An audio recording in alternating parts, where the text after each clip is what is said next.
Alors l'idée de devenir tailleur de pierre m'est venue un jour au Guatemala en 92. J'étais sur une cité Inca où il y avait plein de pierres de partout et je me suis dit mais c'est trop beau.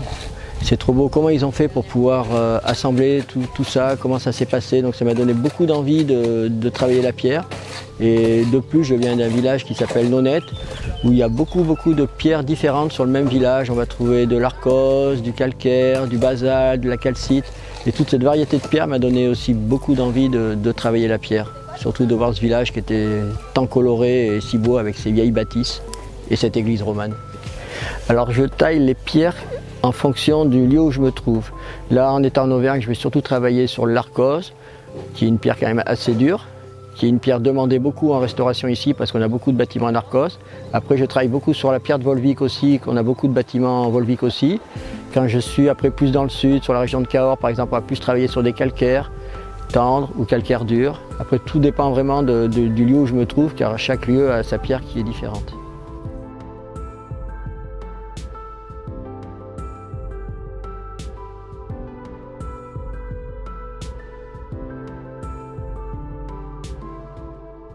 Alors j'avais déjà fait un bac pro de maintenance informatique, mais sur lequel je ne m'épanouissais pas très bien.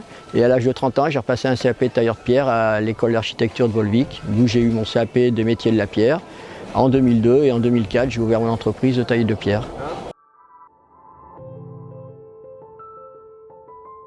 Alors il m'arrive de travailler dans mon atelier lorsque j'ai des sculptures à réaliser.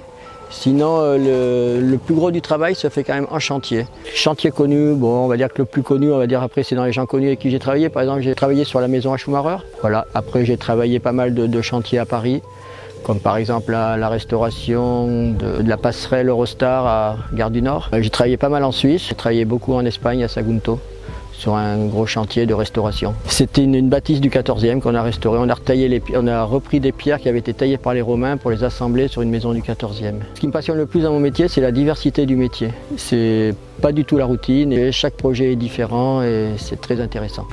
J'ai travaillé pour la chapelle de la Conche à Mirefleurs, où j'ai réalisé un Joseph et Notre-Dame de la Sagesse. Et c'est vrai que je suis particulièrement content de ces deux œuvres qui sont exposées à Mirefleurs et qui étaient un travail très sympa à faire.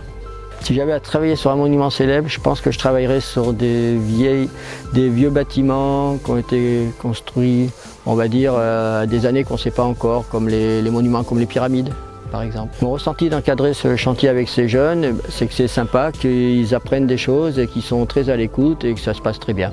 Alors il m'arrive de faire des transmissions de métiers un peu comme celui-là, mais plus occasionnellement sur des lieux comme les marchés ou les foires. J'ai déjà pas mal pratiqué comme ça et juste pour transmettre que c'est un beau métier, un métier qui est très écologique et qui est un métier de passion. Et ce serait bien de le transmettre, de continuer à préserver le patrimoine.